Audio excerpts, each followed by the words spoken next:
Okay. So we had already started talking, referring to last time that we had talked about the danger of donuts, and you presented with going without or denying donuts.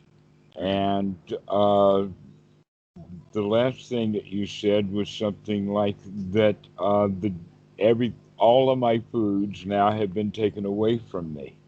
Mm. Yeah. Okay. Um, you can see the dichotomy in there or the division that you're making in the sense that the the food wasn't taken away from you. Oh, it was a choice. That to say that the food was taken away from you is sort of like a child talking about what the parents have done. Mm. And you also probably have heard me talk about that we have these various ego states in the mind, Mm-hmm. and that one of them is the parent and the other one is the child. And so, um, what we were talking about before was seeing the danger.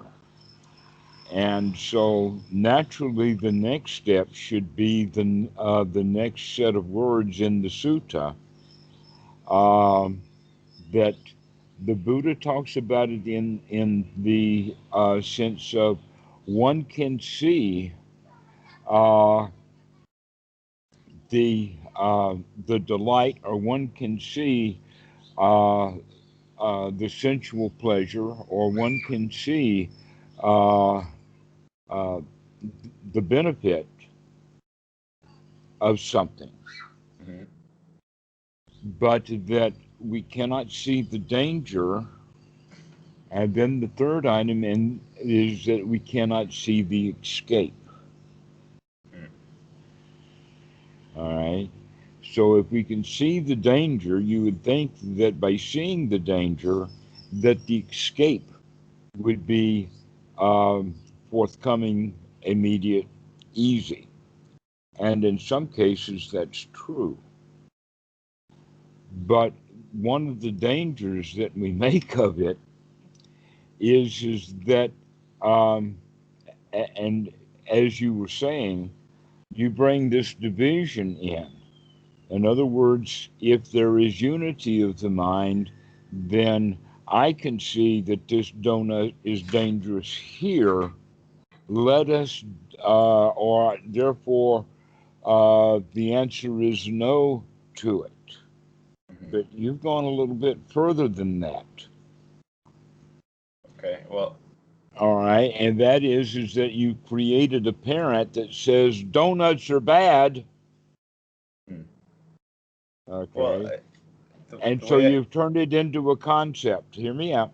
Okay. You've turned it into a concept, and that this is what the Buddha talks about is Silavata Paramasa, all the rites, rules, and rituals, and you turned it, this idea of what is actually dangerous, can be seen dangerous, has turned it into now a new rule. Mm. And everybody does that. Guess what? It's not the escape.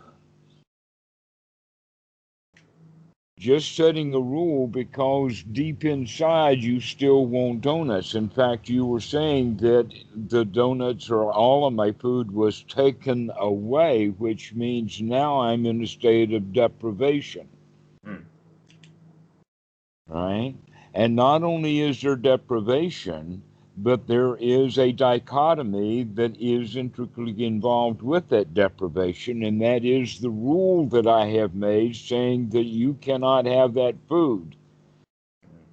Okay, so now the rule or the parent ego state or and this is actually quite instinctual in human beings. Okay. It goes right down to the instinctual level. What instinct is it? It's the herding instinct or the nesting instinct. Actually, it's the same instinct. There's just different ways of looking at it. But the herding instinct is when they gather into a herd together for safety. Except, what is a nest? But they come together in safety. Yeah. That's what the whole idea of the nest is that it's the royal example of the herding instinct. Mm. Now, why am I saying that? Well, in order to be a member of the herd, you've got to go with the herd. You got to do what you're told to do. For instance, if you're a wildebeest somewhere in the middle of this herd, and the herd tends to go off in this direction, you got to go off in that direction. You cannot stand still and say, I'm going to go straight. You're in the middle of a herd. Mm-hmm. The herd's going to take you with them, right? Correct. This is what we mean by the herd mentality, that the wave of the forces of our society push us. Okay, this is in fact another word for it. Rather than herding instinct, we can call it society, that we as humans are socialized, that we're not nearly as independent as we think we are, that right down to the instinctual level, that we are in fact a member of a great herd of humans. And so in the various subherds of that, like nations or cultures or within, let's say, a city, things like this, they have different aspects of the herding mentality, but it's always the herd. Whenever a human being already has become a member of the herd due to the way that the mind works, this is what the Buddha refers to as the woeful state of being an animal, of going along to getting along. Mm-hmm. So now, when you say in that one phrase, I'm having to do without the food, or the food has been taken away from me, you see, that's the herding mentality that we have within the mind. So you took the word danger and turned that into a rule or a should, therefore you should not do this, and you followed along with that meekly, grubbing to yourself as a victim, I've gotten all my food taken away from me. No, you didn't. But you can see how the mind works, so that you were tricked into thinking that it was taken away from you, but it was only taken away from you from a different aspect of the mind, a different ego state. Yeah. Okay. All right. So we have the parent, the adult, and the child. Generally, the child refers to the more primitive mind, that which takes delight and that which takes bad feelings. Okay, the feeling part of us, which is basically more of the posterior part of the brain. It's called the reptilian brain. It's called the reptilian brain because it surprisingly looks like the whole brain of an alligator. Except that there's a bit of things that are different, and one of them is that the cerebellum on the human is much larger than it is on the alligator. But other than that, the brain parts and stems about the same. What they don't have is this higher kind of mind that does have this new kind of instinct that we generally get from the mammals, except that we can say no, is even more primitive than that, because fish go into schools. Why do fish school together? You know why? Well, the herding instinct is. Why do fish school together? It has to be safer than being an individual. It's safe, exactly. They school together, or they herd together for safety. And then sometimes it doesn't work. sometimes schooling together, but it's instinctual. Mhm. Okay. So there was an instinctual quality that comes out of that you've got to do now what you heard from me, different use of the word heard here. Uh, what I said um, was to see what the danger in things, to be able to see the dukkha. Okay, so when we can see the danger and see it correctly, then we can be free from it. But there is this dangerous place which you've just stepped into, which I'm really glad that you did because it's very common, first off, and number two, we get to talk about it. Mhm. Okay, that, but we do that on so many things. We've been told that it's bad, and so now we continue to tell ourselves it's bad, right? And Mhm. then we feel bad because we can't have it. Okay. Yeah. All right. This is a typical way of people behaving. This is, in fact, what the Buddha would call the thicket of views, or another one would be the swamp. Mhm. Okay.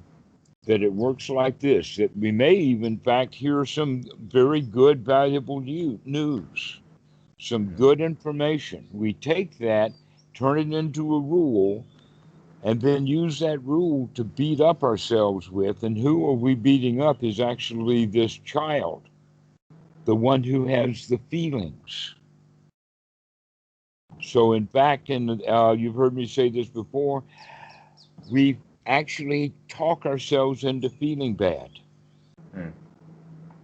That's exactly what you've done.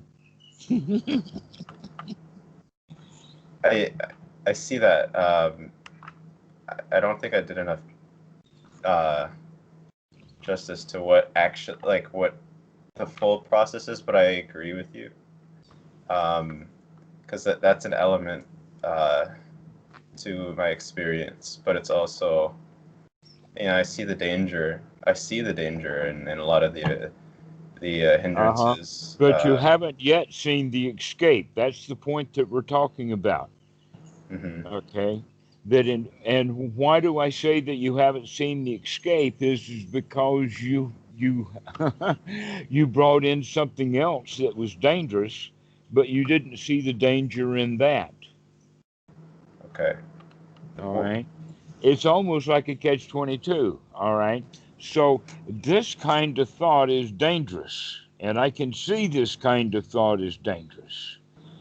However, I'm going to make a rule about it. That kind of thought is dangerous, and you cannot have that kind of thought. mm, Therefore, okay. when you have that kind of thought, you got to feel bad. Okay. Okay? Isn't that also dangerous? The way I've been doing it is I see the thought, I make a rule, and that rule is to apply, the technique of aversion, moving attention to wholesome states. Okay. So I see that so say anger or irritation arises. I'll see the irritation. I'll say, okay, that is a state that's unwholesome. Let's not create any more of that. Let's try to steer away from that using the techniques that we've covered.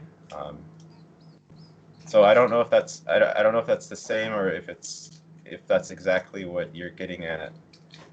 I'm careful not to create more irritation because of the thought, if that makes sense. It's I see the thought.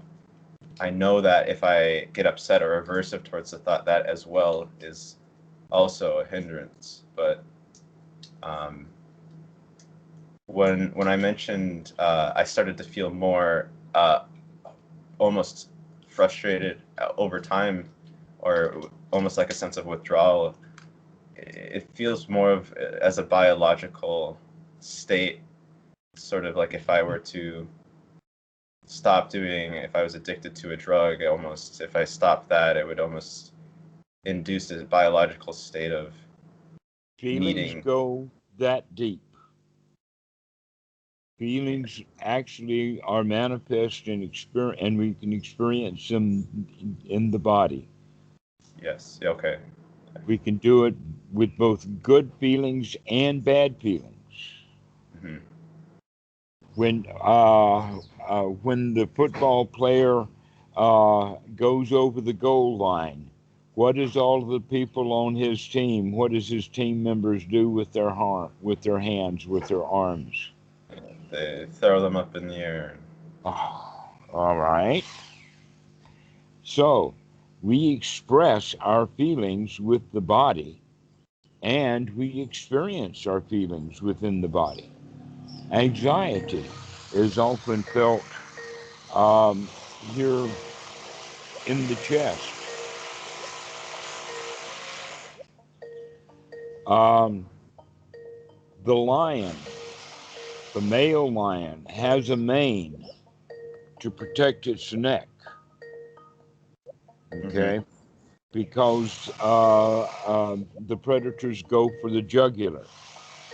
And so when two animals like lions are going to fight with each other for dominance of the pride, which is another herd, then uh, the one who is the least likely to have his neck bitten is the winner. Hmm. So that means that the mane itself can, in fact, determine who's got the bigger mane is the one who wins the battle. Hmm. All right.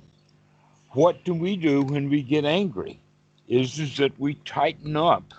We get prepared for battle, and one of the preparations left over from in our DNA is that we get the neck tense.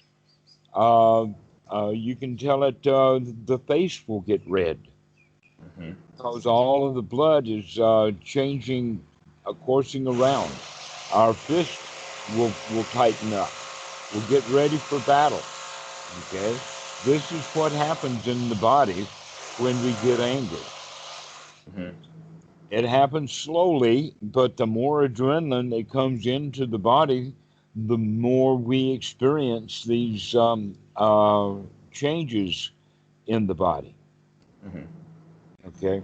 So there is a major change. And in fact, if you think about it like this, the body itself, all of the neurons and everything that has anything to do with communications, both going and coming, comes into the brain stem and then uh, fans into the brain right there at the brain stem, which is this reptilian brain. So the body itself is controlled by the reptilian part of the brain. And so the kind of thinking that we do with the body is done with that part of the brain is maybe not so much verbal. Yep.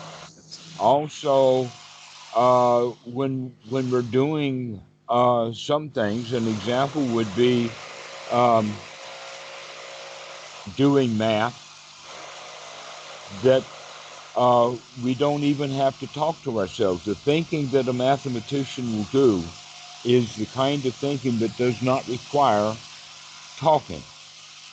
Most of the thinking we do is with talking, but a lot of the thinking that we do is not talking. We Yes. could also go so far as to say that it's this talking part of the mind is the one that lays down all the rules. Hmm. The one who is saying, um, you got to do this and you got to do that. Eric Berne came across this because actually Freud had uh, put it together. Freud's language was ego, superego, and id, with the child being the id, and the superego. Uh, Eric Berne called the the parent, and then the adult is what he called the ego. But now we've gotten really confused with all of our language, like egotistical and egomaniac. Actually, it's the id that has all of those things, and so it should be not egotistical, but idtistical. Okay. Yeah. In the realm that eh, that Byrne and Freud were using the term ego is actually the highest part of our mind, the part that can understand and see things, puts things together in a way that the other animals around us can't do. For example, a very simple one is that how you put on your shirt in the morning is almost all done physically. But the way that you learn to put on the shirt was all mental. But after you learn to do it, now it's all done almost all with the body. And you don't even have to think about putting on your shirt. Oh, yes, you do. If you'll look closely, you think all about it. You couldn't get the shirt on if you didn't think your way through it. But you're doing it at a much more primitive level, almost down to the body, in the sense that even in music, I know some musicians, they can hold a conversation while they're playing and continue to play a complex piece of music. I had a friend when I was in the Navy, and he got into the Naval School of Music, but he was a student at Juilliard. He was one of the very, very best students there. And he was a violin player, and he'd walk down the hall playing um, um, concertos on the violin while we were talking. Wow. And I've seen that in other places. The example I will use is some musician is sitting at a piano bar. Uh, uh, and he's been sitting there playing the same 100 or 200 pieces of music over and over again for several years. And a lady all dressed up in evening gown comes and leans on the piano and starts a conversation with him. And he has a conversation with her without missing a note. Okay. And then soon after that, two plainclothes police officers walk in and interrogate him. And he's still playing the piano while he's being interrogated by the police. Okay. How can he do that? The answer is that the actual lessons that he has learned goes right into the hands now. That if in fact if he had stopped talking to the police and start thinking about the music again, he might in fact miss a note or two. Yeah.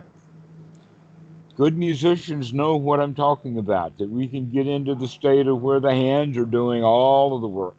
Yeah. We know that piece of music. All right. So there is what they call then muscle memory. But this muscle memory is all controlled through the reptilian part of the brain. And they work together to where thinking is done from a middle part and then higher intuitive, connecting the dots, many different ways of talking about what real intelligence is or wisdom is really looking and seeing what's going on is often beyond words also. So let's look at this talking part of the mind again. Because this talking part of the mind is that part which will either talk you into feeling good, that the child ego state, the body mind complex can become relaxed and, let us say, contented, uh, like lullaby music, like everything is being taken care of. And that is done because the apparent ego state is in what we would call nurturing parent. Okay. And that the other side of it is the critical parent. Thou shalt not have dangerous thoughts. Or in your case, no food, not now, not never. It's an old joke about no cookies, not now, not ever, no cookies. All right, that's always done then from the parent ego state.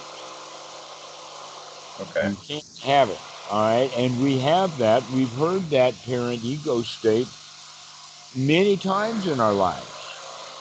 But the most place that you've heard it the most often is when it's coming from inside your own head. But it got started from society. So we pick up our rules from society and we change it into this set of rules or concepts, or this is how things should be, this is what perfection of life is. And then the child feels deprived because he can't have something that he's made a new rule about. Thou shalt not have unwholesome thoughts. And so then, oh, poor me, I can't have unwholesome thoughts. I recognize, hey, that's an unwholesome thought. That too is dangerous. Mm-hmm. All right, so that's not the escape. The escape is to make sure that we fully understand what is the nature of suffering, and that what is delicious about these thoughts, and can we in fact take on restraint in a happy way? Can we be satisfied with restraining ourselves against unwholesome, because that's the only escape? Think about it. You got to enjoy the escape. Yeah. Yeah. I find joy in it. It's not. It's. I agree. Yeah.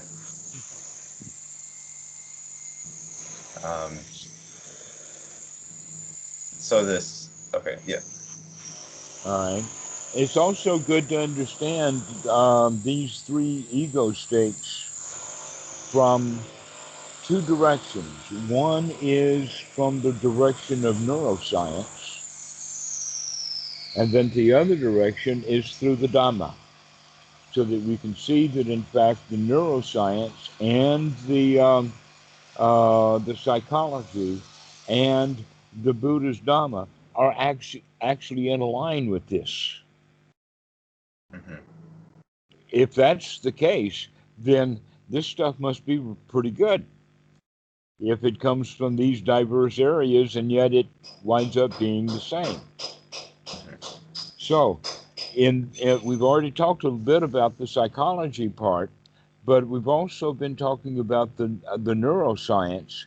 Is that the humans have this frontal cortex, and this frontal cortex is what makes us different from all of the other animals. But one of the things that we do know about, for instance, monkeys and chimpanzees and great apes is that they do have language. Mm-hmm. And they have enough language to make rules. Even dogs have enough language to make rules. Mm-hmm. And so in that regard, humans are not very special when it comes to rule making. Languages and rule making is something that we share with all the other animals. What we have that's different is this higher mind of wisdom. And that's got a different aspect or flavor to it. But this is what we refer to then as the adult. They talk about it like in politics, who's the adult in the room? Mm-hmm. Okay. What do they mean by that? That's the one who actually knows what's going on. Everybody else in the room is either in one or two states. One is either they're angry or upset or feeling bad, the child, or number two, they're spouting off ridiculous to-do list, thinking one thing after another, which is the parent. Oh, let's do this. Oh, let's do that. Okay, yeah. But somebody's got to be the adult in the room. Who's the adult in the room is the one that's, wait a minute, guys.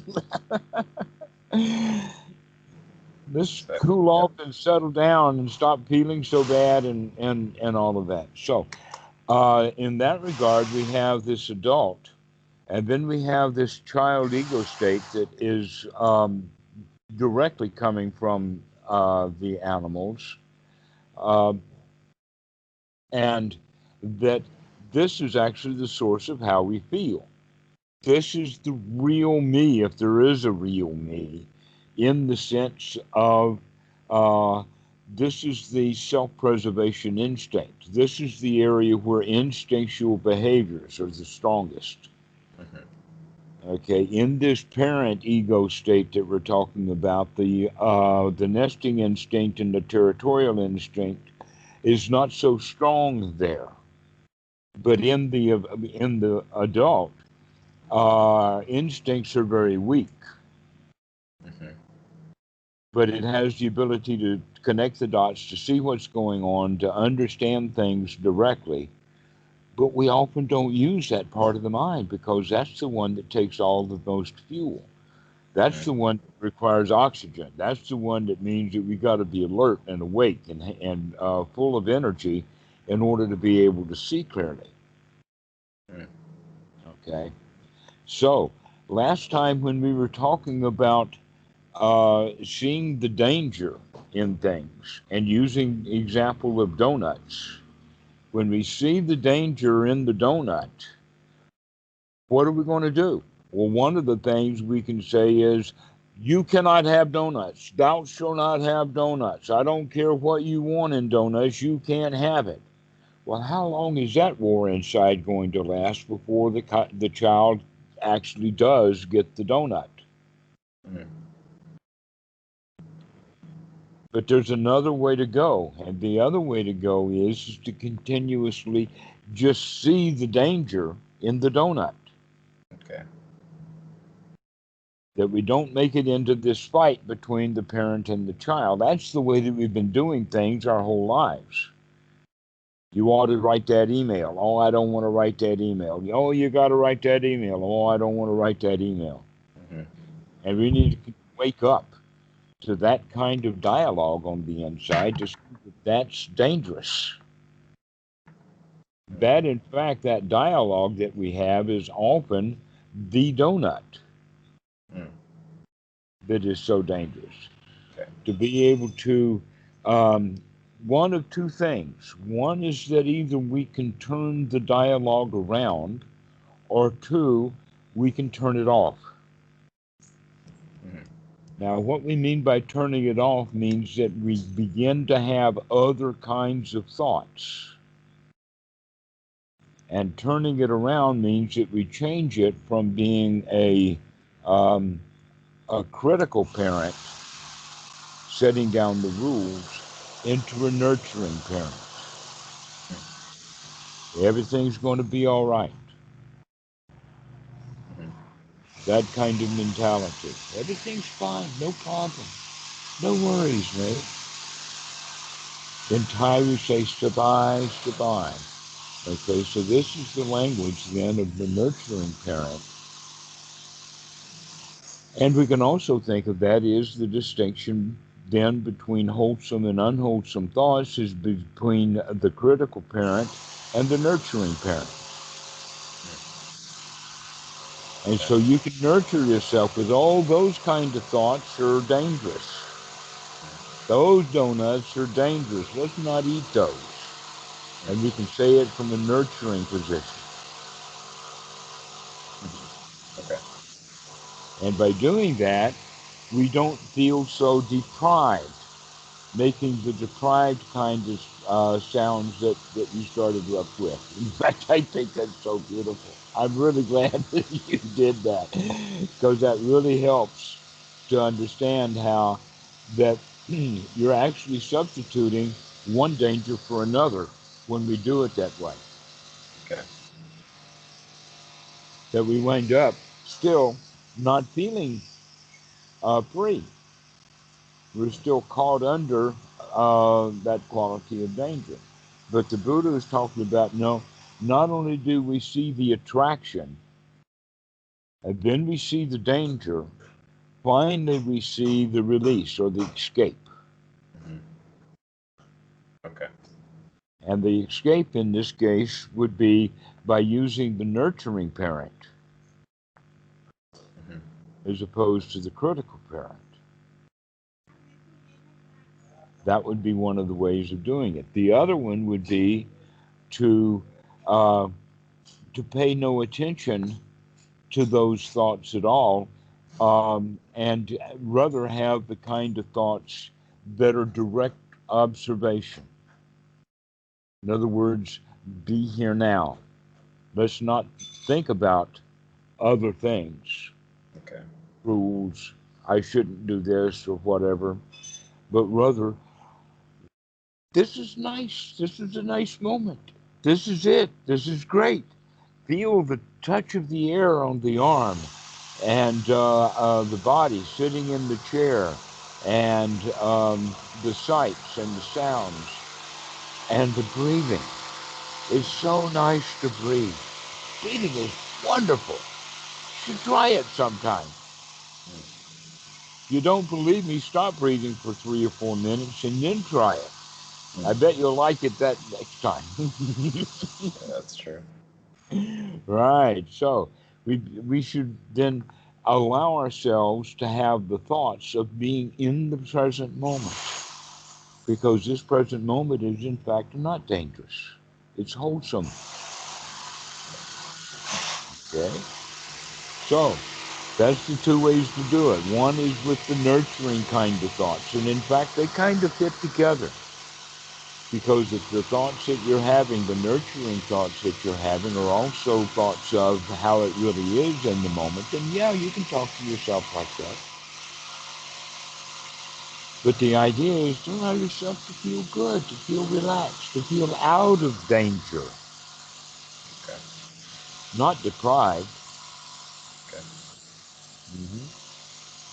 This is what we mean by wise restraint.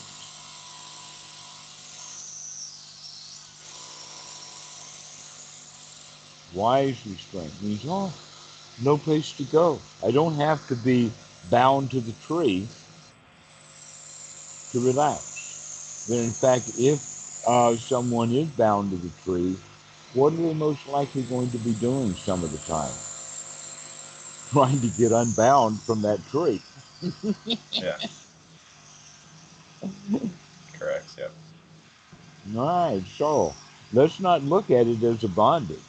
Thou shalt not have, okay? That's just a parent, critical parent, trying to rope you in, tie you down, because that's the old habit that we've been trained in.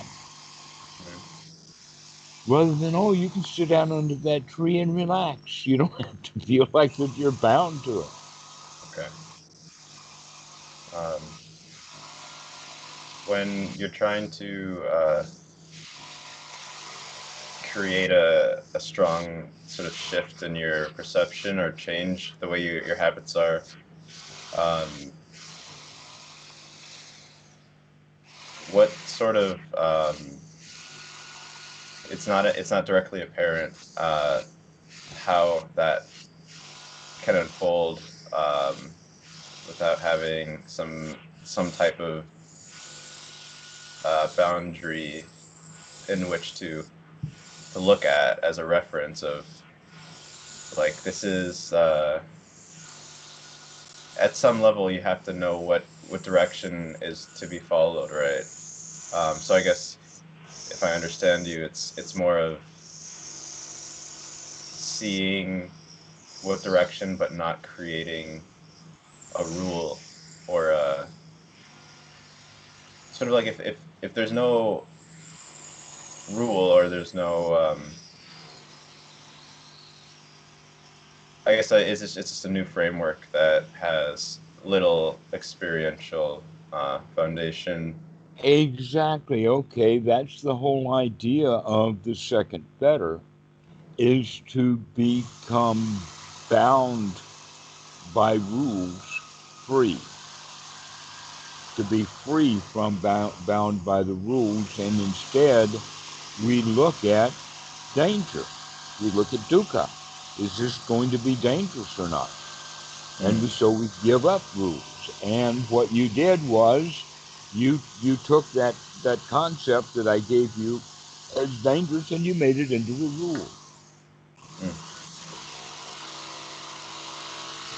And I could have said that It took me 40 minutes to say that one thing. You took good advice and turned it into a rule.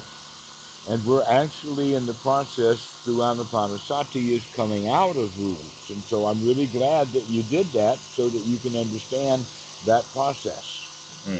You turned it into a rule. And the whole idea is to come out of the rules and see as things really are so that we can see the danger and avoid the danger and we can relax safely beside it. Okay. That's the escape. Okay. Still doesn't feel that way, but I'm gonna reflect on what we're talking about. You reflect upon that. You think about it. You recognize that the first thing that he said, in fact, the key to all of this is that you felt like all of your food had been taken away. I feel, yeah. There's maybe my experience I didn't explain it well. Because I feel like there's something that maybe is not being. So when that occurred, it was basically a result of having began to withdraw from more just like I want you to correct me in this if there's a clear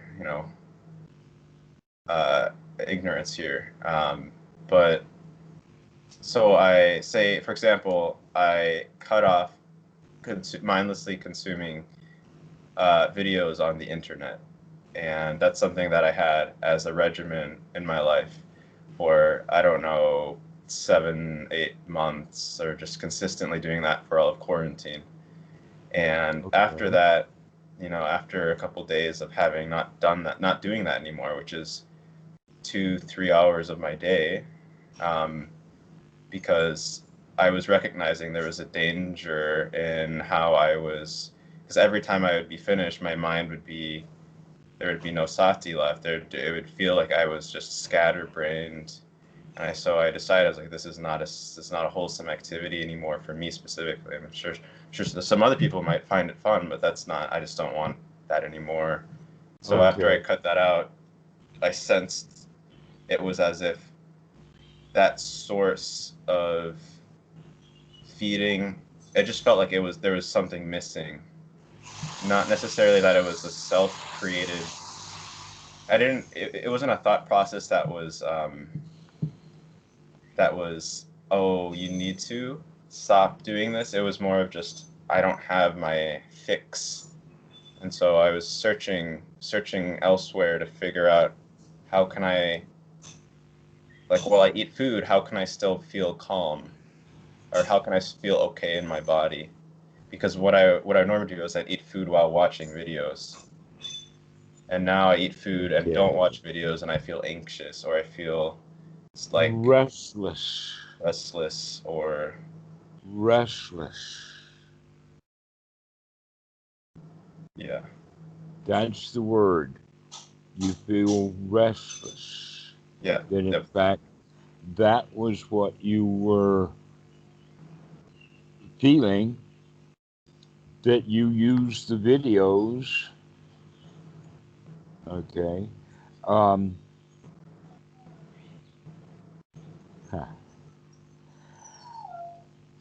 We'll use the word entertainment for a moment. Okay. And also in relationship to time structuring. Okay. The Buddha didn't ever talk about time structuring, but this is something that Eric Berne did.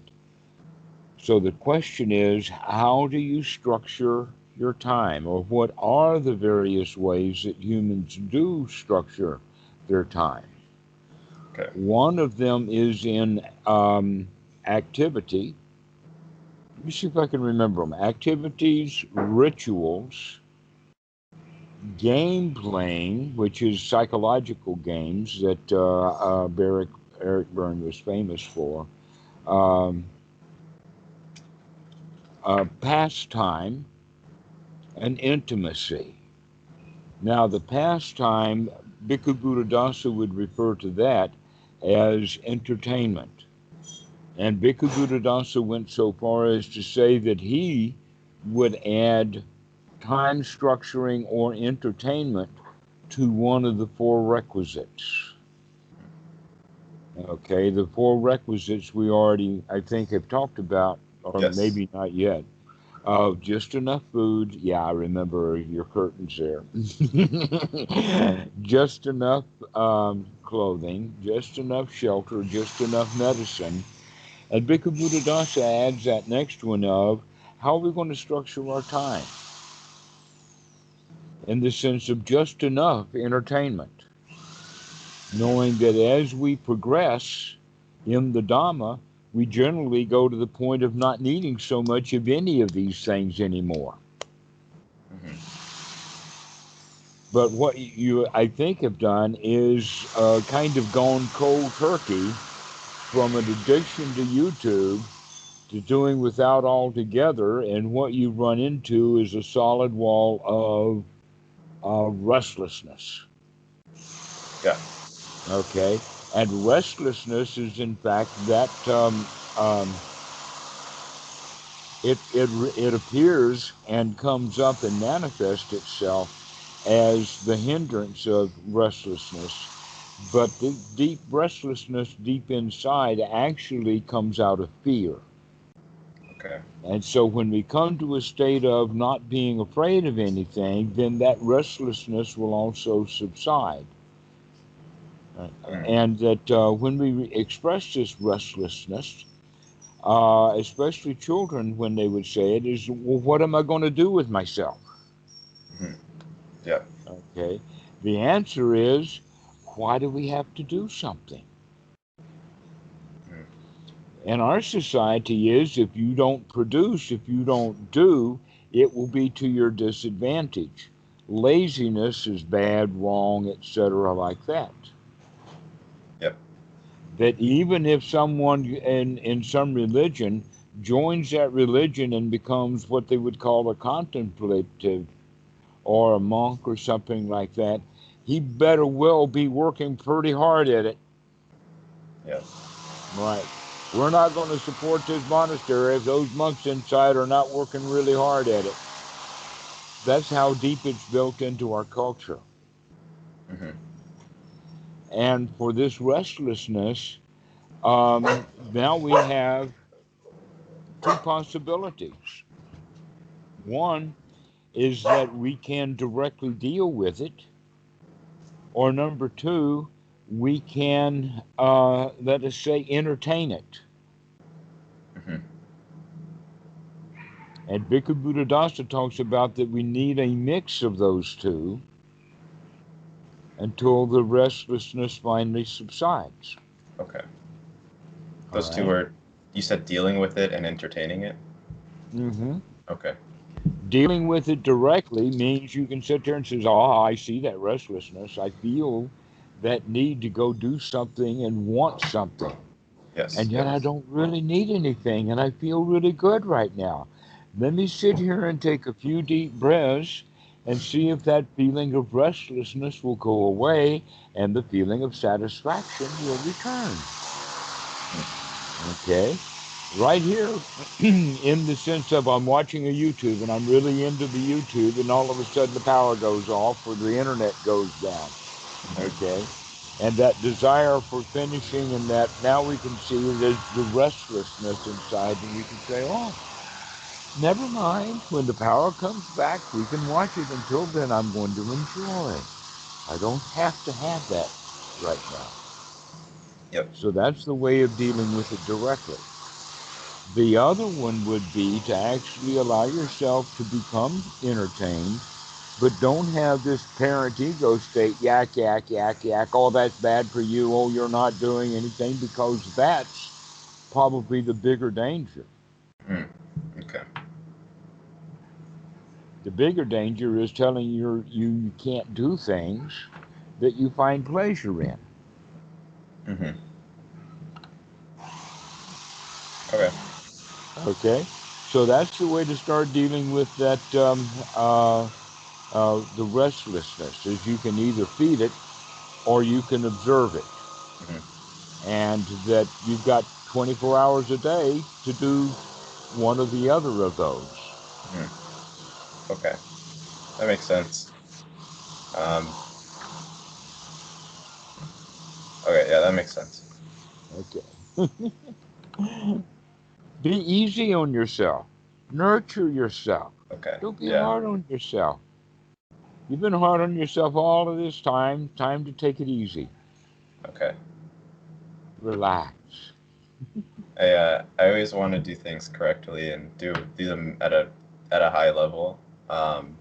And Okay, can you relax at a high level? yeah, I think that's the attitude that needs to sort of, Yeah, we want first quality relaxation. yeah.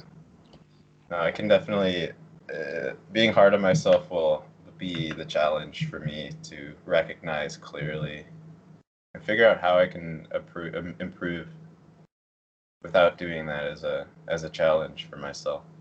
All right. Remember, sati, to be easy on yourself, to be nurturing. To say, and when you catch yourself being hard on yourself, you say, aha, I see me being hard. I remember doing that before, Yeah. but I don't Okay. have to. I can be easy instead. Okay. All right. That makes sense.